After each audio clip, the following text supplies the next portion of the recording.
السلام علیکم ورحمۃ اللہ۔ ترجمہ تفسیر القرآن الکریم، سبق نمبر 153،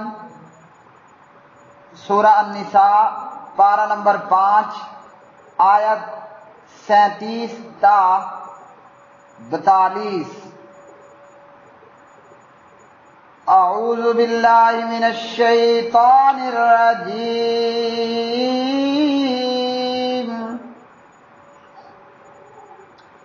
الذین یبخلون ویأمرون الناس بالبخل ویکتمون ما آتاهم اللہ من فضلہ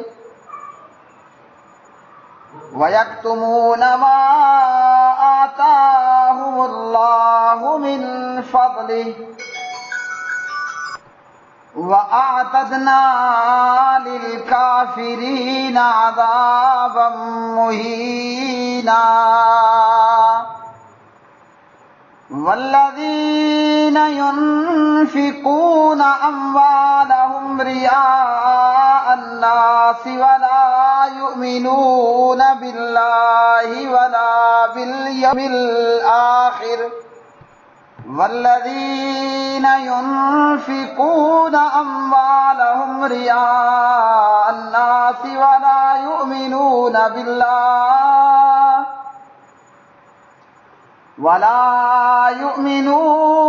بِاللَّهِ وَلَا بِالْيَوْمِ الْآخِرِ وَمَن يَكُنِ الشَّيْطَانُ لَهُ قَرِينًا فَسَاءَ قَرِينًا۔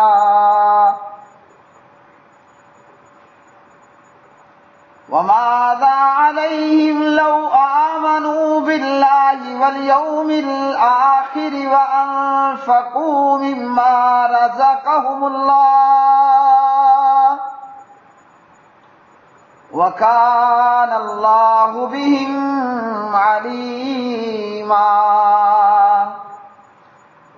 إِنَّ اللَّهَ لَا يَظْلِمُ مِثْقَالَ ذَرَّةٍ وَإِن تَكُ حَسَنَةً يُضَاعِفْهَا وَيُؤْتِ مِن لَّدُنْهُ أَجْرًا عَظِيمًا۔ فَكَيْفَ إِذَا جِئْنَا مِن كُلِّ أُمَّةٍ بِشَهِيدٍ وَجِئْنَا بِكَ عَلَىٰ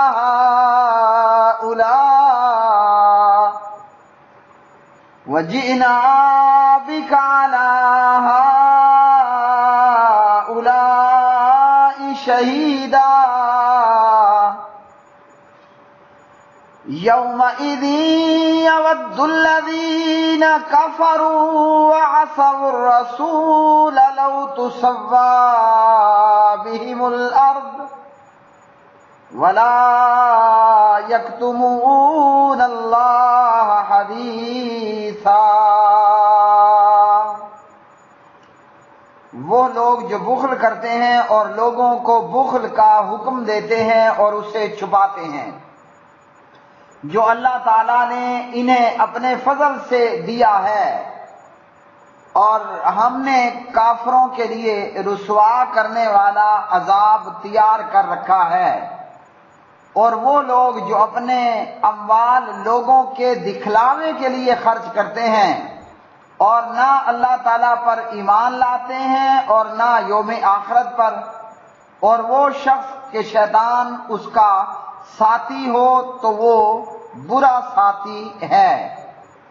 اور ان پر کیا آفت آ جاتی اگر وہ اللہ تعالیٰ اور یوم آخرت پر ایمان لے آتے اور اس میں سے خرچ کرتے جو انہیں اللہ تعالیٰ نے دیا ہے، اور اللہ تعالیٰ ہمیشہ سے انہیں خوب جاننے والا ہے۔ بے شک اللہ تعالیٰ ایک ذرے کے برابر ظلم نہیں کرتا، اور اگر ایک نیکی ہوگی تو اسے دگنا کر دے گا اور اپنے پاس سے بہت بڑا اجر عطا کرے گا۔ پھر کیا حال ہوگا جب ہم ہر امت سے ایک گواہ لائیں گے اور آپ کو ان لوگوں پر گواہ لائیں گے۔ اس دن وہ لوگ جنہوں نے کفر کیا اور رسول صلی اللہ علیہ وسلم کی نافرمانی کی چاہیں گے کاش ان پر زمین برابر کر دی جائے اور وہ اللہ تعالی سے کوئی بات نہیں چھپائیں گے۔ الذین، وہ لوگ جو یبخلون، بخل کرتے ہیں، ویأمرون، اور حکم دیتے ہیں، الناس، لوگوں کو، بالبخل، بخل کرنے کا، ویکتمون، اور وہ چھپاتے ہیں، ما، اس کو جو آتاہم اللہ، دیا انہیں اللہ تعالیٰ نے، من فضلہ، اپنے فضل سے، وآتدنا، اور ہم نے تیار کر رکھا ہے، للکافرین، کافروں کے لیے، عذاباً، عذاب، مہینا، رسوا کرنے والا، والذین، اور وہ لوگ جو ینفقون، خرچ کرتے ہیں، اموالہم، اپنے مال، ریا الناس، لوگوں کے دکھلانے کے لیے، ولا یؤمنون، اور نہیں وہ ایمان لاتے، باللہ، اللہ تعالیٰ کے ساتھ، ولا بالیوم الآخر، اور نہ آخرت کے دن کے ساتھ، ومن، اور جو شخص کے یکن ہو الشیطان، شیطان، لہو، اس کا، قرینا، ہم نشین، فساء، تو برا ہے وہ، قرینا، ہم نشین، وماذا، اور کیا، علیہم، نقصان ہوتا ان کا، لو، اگر، آمنو، وہ ایمان لے آتے، باللہ، اللہ تعالیٰ کے ساتھ، والیوم الآخر، اور یوم آخرت کے ساتھ، وانفقوا، اور وہ خرچ کرتے، مما، اس سے جو، یعنی اس مال میں سے جو، رزقہم اللہ، دیا ان کو اللہ تعالیٰ نے، وکانا، اور ہے اللہ، اللہ تعالیٰ، بہم، ان کو، علیما، خوب جاننے والا، ان اللہ، بلا شبہ اللہ تعالیٰ، لا یظلم، نہیں ظلم کرتا، مثقال ذرہ، ایک ذرے کے برابر بھی، وَإِنْ، اور اگر، تک ہو، حسنتاً، کوئی نیکی، یضاعفہا، تو وہ دگنا کر دے گا اسے، وَيُؤْتِي، اور وہ دے گا، مِن لَدُنْہُ، اپنی طرف سے، اجراً، اجر، عظیما، بہت بڑا، فَكَيْفَ، پھر کیا حال ہوگا، اذا، جب، جئنا، ہم لائیں گے، من کل امہ، ہر امت سے، بشہید، ایک گواہ، وجئنا، اور ہم لائیں گے، بکا، آپ کو، علی ہؤلاء، ان پر، شہیدا، گواہ، یومئذ، اس دن، یعنی قیامت کے دن، یودو، چاہیں گے، الذین، وہ لوگ جنہوں نے، کافروا، کفر کیا، وعصوا، اور انہوں نے نافرمانی کی، الرسول، رسول کی، لو، کاش کے، تسوا، برابر کر دی جائے، بہم، ان کے ساتھ، الارض، زمین، ولا یکتمون اللہ، اور نہ وہ چھپا سکیں گے اللہ تعالیٰ سے، حدیثا، کوئی بات۔ پیارے بھائیوں اور میری بہنوں، ان آیات بینات کے اندر اللہ رب العالمین نے بخل کی بات کہی ہے۔ بخل دو قسم کا ہے، تیسری قسم بھی ہو سکتی ہے، بہرحال ایک بخل اللہ کی راہ میں مال نہ خرچ کرنا، یا جو آپ کی ذمہ داری بنتی ہے جن پر خرچ کرنا ان پر خرچ نہ کرنا۔ دوسرا بخل ہے علم کا چھپا لینا، اور یہ دونوں قسم کے بخل یہودیوں اور کفار و مشرکین کے اندر موجود رہے اور موجود ہیں۔ ان آیات بینات کے اندر اللہ سبحانہ و تعالیٰ نے فرمایا جو لوگ بخل کرتے ہیں اور لوگوں کو بھی بخل کا کہتے ہیں، خود بھی اللہ کی راہ میں مال خرچ نہیں کرتے اور دیگر کو بھی اللہ کی راہ میں مال خرچ کرنے سے روکنے ٹوکنے والے بنتے ہیں۔ اور اسی طرح اللہ رب العالمین نے فرمایا پھر ایسے لوگوں کے لیے ہوگا کیا؟ ایسے لوگوں کے لیے رسوا کن عذاب ہے جو بخل اور بخیلی سے کام لینے والے ہیں۔ یہ آیت عام ہے، بعض نے اسے اس آیت میں موجود بخل کو جو ہے وہ یہودیوں کے بخل پر معمول کیا ہے۔ مالی طور پر بھی ویسے وہ بخیل تھے اور علم کو چھپانے کے اندر بھی وہ بخیل تھے۔ اللہ تعالیٰ نے تورات و انجیل میں پیارے نبی علیہ الصلوۃ والسلام کے متعلق آگاہی دے رکھی تھی، لیکن وہ بخل سے کام لیتے اور حق بات لوگوں کو نہ بتاتے، اور اگر کوئی حق سچ بیان کرنے کی کوشش بھی کرتا تو اسے بھی اس بات کا حکم دیتے کہ چپ چپ خاموش ہو جاؤ۔ مال میں بخل ہو یا علم کو چھپا کر بخل ہو، دونوں قسم کے بخل قابل مذمت ہیں۔ بخیلوں کی مذمت کے بعد اللہ رب العالمین نے ان آیات بینات کے اندر ریاکاروں کی مذمت فرمائی، اور بخل کے حوالے سے ایک حدیث ہے، اس میں نبی علیہ السلام نے فرمایا وَأَيُّ دَاءٍ أَدْوَأُ مِنَ الْبُخْلِ، بخل سے بڑھ کر بڑی بیماری اور کون سی ہو سکتی ہے؟ تو کیا پتہ چلا کہ بخل بذات خود ایک بہت بڑی بیماری ہے۔ اللہ رب الرحمن سے یہ دعا ہے اللہ ہمیں نرم دل عطا کرے، اللہ سبحانہ و تعالی ہمیں علم اور مال کے اندر سخاوت کی صفات عطا فرمائے۔ نہ اللہ ہمیں مال میں بخیل بنائے، نہ اللہ ہمیں علم میں بخیل بنائے، بلکہ اللہ اپنی راہ میں اپنے اہل و عیال پر مال خرچ کرنے کی توفیق عطا فرمائے، اور اللہ تعالی ہمیں علم سیکھنے، سکھانے اور آگے پہنچانے والا بنائے۔ یاد رکھیے کہ مال ہو یا علم ہو، ہم اس کو جتنا خرچ کریں گے میانہ روی کے ساتھ، ہم مال اور علم کو جتنا خرچ کریں گے، جتنا خرچ کریں گے اتنا ہی یہ بڑھتا چلا جائے گا۔ مال ہو کہ علم ہو، جتنا ہم بخل سے کام لیں گے اتنا ہی یہ گھٹتا چلا جائے گا۔ تو لوگوں، نہ اللہ کی راہ میں مال خرچ کرتے ہوئے بخل سے کام لینا ہے، نہ اپنے اہل و عیال پر مال خرچ کرتے ہوئے بخل سے کام لینا ہے۔ جتنا خرچ کرو گے تمہارا مال اور زیادہ بڑھتا جائے گا۔ پیارے نبی نے فرمایا بلوغ المرام کتاب الجامع میں ما نقصت صدقۃ من مال، صدقے سے مال کم نہیں ہوتا۔ کیا مطلب؟ اللہ کی راہ میں خرچ کرو، اپنے اہل و عیال پر خرچ کرو، تمہارا مال بڑھتا ہی بڑھتا جائے گا۔ صحابہ کرام کو اس بات کا یقین ہو چکا تھا، لیکن ہم یقین کی دنیا سے بہت دور۔ تو بخیلوں کی مذمت کے بعد اللہ تعالیٰ نے ریاکاری کی مذمت بیان فرمائی کہ جو مال تو خرچ کرتا ہے لیکن اللہ تعالیٰ کی راہ میں اللہ کی رضا مقصود نہیں ہوتی، بلکہ ریاکاری مقصود ہوتی ہے، اور ریاکاری کرتے ہوئے وہ مال کو خرچ کرتا ہے۔ تو پھر ایسے شخص کے تعلق سے نبی علیہ الصلوۃ والسلام نے بہت زیادہ ہمیں وعید بتائی ہے۔ تو جیسے بخل اور بخیلی حرام ہے، اسی طرح ریاکاری بھی حرام ہے۔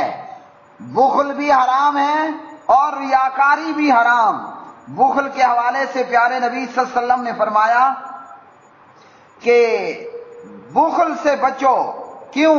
فَإِنَّهُ أَهْلَكَ مَنْ كَانَ قَبْلَكُمْ، تم سے پہلے لوگوں کو اس بخل نے ہی ہلاک کر دیا تھا، اور حرص اور بخل نے انہیں قطع رحمی پر آمادہ کیا تو انہوں نے قطع رحمی شروع کر دی، اور حرص اور بخل نے گناہوں پر ابھارا تو انہوں نے گناہوں کا ارتکاب شروع کر دیا۔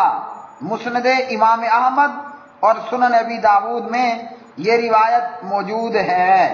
ابو داود کے اندر 1698 نمبر کی روایت۔ اللہ نے مال دیا ہے تو بخل سے کام نہ لیں، خرچ کریں اور ریاکاری سے پاک ہو کر خرچ کریں۔ پیارے نبی علیہ السلام کی ایک خوبصورت حدیث ان اللہ اذا انعم علی عبد نعمتا احب ان یرا اثر نعمتہ علیہ۔ سنن نبی داؤد کتاب اللباس حدیث نمبر 4063۔ یقیناً اللہ تعالیٰ جب کسی بندے کو نعمت سے نوازے تو اللہ یہ بھی پسند کرتا ہے کہ بندے پر اپنی نعمت کا اثر بھی دیکھے۔ اللہ نے آپ کو مال دیا ہے، آپ اچھی گاڑی رکھیں، اچھی سواری رکھیں، اچھا لباس پہنیں، اور اللہ تعالیٰ کو یہ بات پسند ہے۔ کئی لوگوں کی عادت ہے اللہ کا دیا ہوا بہت کچھ معلوم ہوتا ہے، لیکن ان کی ظاہری صورت یہ ہوتی ہے کہ بندہ سمجھتا ہے یہ تو زکوٰۃ کے قابل ہے، ہوتا سب کچھ موجود، نہ سواری اچھی، نہ مکان اچھا، نہ پہننا اچھا، نہ اوڑھنا اچھا، نہ بچھونا اچھا، نہ کھانا اچھا، نہ پینا اچھا۔ تو اللہ نے جو دیا وہ نظر بھی آنا چاہیے، ہاں ریاکاری اور دکھلاوا نہیں ہونا چاہیے۔ ریاکاری کس قدر قابل مذمت ہے، پیارے نبی علیہ الصلوۃ والسلام نے اس کے تعلق سے فرمایا، قیامت کے دن میں سب سے پہلے جن 3 قسم کے لوگوں کو جہنم ڈالا جائے گا ان میں ایک ریاکار عالم ہوگا، ان میں ایک ریاکار مجاہد ہوگا، انہی میں ایک ریاکار سخی ہوگا۔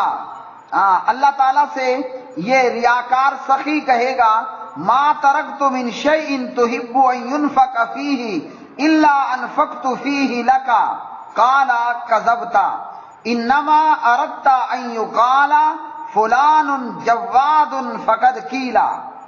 یہ حدیث پیارے نبی صلی اللہ علیہ وسلم کی صحیح مسلم میں 1905 پر اور اسی طرح دیگر میں۔ تو یہ ریاکار سخی کہہ رہا ہے میں نے ہر جگہ اپنا مال خرچ کیا جہاں خرچ کرنا اے رب تجھے پسند تھا۔ اللہ تعالیٰ فرمائے گا تو جھوٹ کہتا ہے، تو کیا کہتا ہے؟ تو جھوٹ کہتا ہے، تیرا ارادہ تیری نیت تو یہ تھی، تو نے مال تو خرچ کیا مگر یہ کہ لوگ کہیں کہ فلاں بڑا سخی ہے، فلاں بڑا سخی ہے، سو وہ کہہ دیا گیا۔ تو ریاکار عالم، ریاکار مجاہد اور ریاکار سخی، انہیں قیامت کے دن سب سے پہلے جہنم جھونکا جائے گا، جہنم کے اندر ڈالا جائے گا۔ تو اس لیے بخل بھی نہیں کرنا اور ریاکاری بھی نہیں کرنی۔ اور آج ہماری حالت کیا ہو چکی ہے؟ ہماری حالت یہ ہو چکی ہے کہ آٹے کے گٹو بھی دیں گے تو پہلے ٹی وی چینلز کو بلایا جائے گا، بلکہ ہماری حالت تو یہ ہو چکی ہے ہم حج اور عمرہ کرنے جاتے ہیں تو مکہ پہنچ کر، بیت اللہ پہنچ کر، مطاف میں کھڑے ہو کر سیلفیاں بنا رہے ہوتے ہیں۔ کیا بنا رہے ہوتے ہیں؟ سیلفیاں، فوٹو لے رہے ہوتے ہیں۔ کیوں بھائی؟ فیس بک والوں کو اور واٹس ایپ والوں کو دکھلانے کے لیے۔ بندہ پوچھے لاکھوں لگا کر یہ حج عمرہ فیس بک والوں اور واٹس ایپ والوں اور سوشل میڈیا والوں کے لیے کر رہے ہو یا حج اور عمرہ اللہ عرش والے کے لیے کر رہے ہو؟ اگر جواب تو یہ ہے کہ میں حج عمرہ اللہ کے لیے کر رہا ہوں تو اللہ کو تو تمہاری سیلفیوں کی کوئی ضرورت نہیں ہے، اس نے تو کرامن کاتبین بٹھا دیے ہیں، اس نے تو کرامن کاتبین بٹھا دیے ہیں، اللہ کو تمہاری سیلفیوں کی ضرورت نہیں۔ پتہ چلا کہ یہ جو تم مطاف میں کھڑے ہو کر یا مینا عرفات اور مزدلفہ میں کھڑے ہو کر یا جمرات پہ کھڑے ہو کر ظالم تو جو سیلفیاں بنا رہا ہے، تیرا حج عمرہ فیس بک، واٹس ایپ اور سوشل میڈیا والوں کے لیے ہے۔ فقد قیلا، تو لوگوں نے کہہ دیا واہ جی واہ، کیا کہنے ہیں جناب کے۔ اب اللہ کے ہاں تجھے کیا ملے گا؟ کچھ بھی ملنے والا نہیں ہے۔ اس کے بعد اللہ رب العالمین نے بخل اور ریاکاری کی مذمت کے بعد ایمان، اطاعت اور صدقہ خیرات کی ترغیب دلائی ہے اور فرمایا کہ اللہ سبحانہ و تعالیٰ ایک ذرے برابر بھی ظلم نہیں کرتا اور اللہ تعالیٰ ایک نیکی کو دگنا بنا دیتا ہے اور اپنے اجر سے عمل کی مزدوری کو اور بھی زیادہ کر دے گا۔ تو اس سے یہ معلوم ہوا کہ جب اللہ تعالیٰ ظلم نہیں کرتا اور جب اللہ ایک نیکی کو کئی گنا بڑھا دیتا ہے اور اس پر بھی اضافی بونس عطا کرتے ہوئے اللہ اجر میں مزدوری میں مزید اضافہ کر دیتا ہے، تو پھر ہمیں بخل کیوں کرنا، پھر ہمیں ریاکاری کیوں کرنی ہے۔ اور اسی طرح اللہ سبحانہ و تعالی نے فرمایا کہ اللہ تعالیٰ ایک ذرے برابر بھی کسی پر ظلم نہیں کرے گا۔ ابو سعید خدری رضی اللہ تعالی عنہ راوی ہیں، اور پیارے نبی علیہ الصلوۃ والسلام نے فرمایا کہ فیقول اللہ تعالی، اللہ تعالیٰ قیامت کے دن ملائکہ سے فرما رہے ہیں کہ ارجعوا، جاؤ، فمن وجدتم فی قلبہ مثقال حبۃ من خردل من ایمان فاخرجوہ، فرشتوں جاؤ، جس کے دل میں رائی دانے برابر بھی ایمان پاؤ تو اسے جہنم سے نکال لاؤ۔ رائی کے دانے برابر بھی اگر کسی کے دل میں ایمان پاؤ تو اسے جہنم سے نکال لو۔ اور یوں ملائکہ بہت سے لوگوں کو جہنم سے نکال لائیں گے۔ مسلم کتاب الایمان 183۔ اور اسی طرح فرمایا ہر امت میں سے گواہ لائیں گے، اور پھر نبی علیہ السلام کی امت سابقہ امتوں پر گواہی دے گی، اور نبی علیہ السلام اپنی امت پر گواہی دیں گے۔ اس کے بعد اللہ رب العالمین نے یہ ارشاد فرمایا، جب قیامت کے دن کا عذاب دیکھیں گے نا کافر، وہ کہیں گے کہ کاش ہم مٹی میں مٹی ہو کر مٹی ہی ہو جاتے، اور اللہ تعالیٰ سے کوئی بات وہ نہیں چھپا سکیں گے۔ معاملہ یہ ہوگا کہ کافر قیامت کے دن جھوٹ بھی بولیں گے، لیکن جب یہ دیکھیں گے کہ ان کے ہاتھ پاؤں ہی ان کے خلاف گواہی دے رہے ہیں تو وہ کوئی بات بھی اللہ کی جناب میں چھپانا چاہیں گے بھی تو چھپا نہیں سکیں گے۔ اور قیامت کے دن میں اپنے شرک اور اپنے کفر اور اپنی بدعمالیوں پر وہ افسوس کریں گے، لیکن یاد رکھیے قیامت کے دن کا رونا، قیامت کے دن کا افسوس کرنا بیکار ہے۔ اللہ تعالیٰ اس دنیا میں ہی ہمیں اپنے گناہوں کو چھوڑنے، گناہوں پر توبہ تائب ہونے، رونے، افسوس کرنے کا موقع دے مرنے سے پہلے۔ وآخر دعوانا ان الحمد للہ رب العالمین۔